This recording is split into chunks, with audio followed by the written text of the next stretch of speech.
პროექტის ერთად ვაშენოთ კეთილსოფელის ფარგლებში დღეს ბათუმის საზაფხულო თეატრში საქველმოქმედო კონცერტი გაიმართა. ღონისძიებაში აჭარაში მოქმედი ქორეოგრაფიული და ფოლკლორული ანსამბლები, საესტრადო სტუდიები და ინდივიდუალური შემსრულებლები მონაწილეობდნენ. კონცერტზე შემოსული თანხა შეზღუდული შესაძლებლობის მქონე 20 პირისათვის ბათუმში 5-სართულიანი სახლის მშენებლობას მოხმარდება.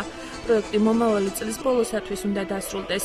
მორიგი საქველმოქმედო კონცერტი ოქტომბრის ბოლოს თბილისშიც გაიმართება. აჭარის სახელმწიფო სახელმწიფო ანსამბლი დიდი სიამოვნებით მიიღებს ისევ ამ პროექტში მონაწილეობას და ჩვენთვის როგორც ახალგაზრდებისთვის სიკეთის კეთება პირველ რიგში არის ძალიან დიდი პრიორიტეტი და ასევე ძალიან მოხარულები ვართ რომ ესეთ პროექტებში მივიღებთ მონაწილეობას.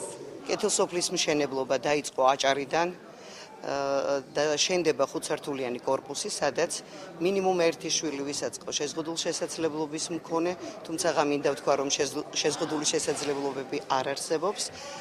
მშენებლობა დაწყებულია, მოიცავს 5 სართულს, სადაც 2015 წლის აგვისტოს თვეში ჩვენ მოგვეცემა საშუალება ადამიანების, კეთილი ადამიანების გვერდში დგომით, ერთსულოვნებით ერთად ავაშენოთ კეთილსოფელი.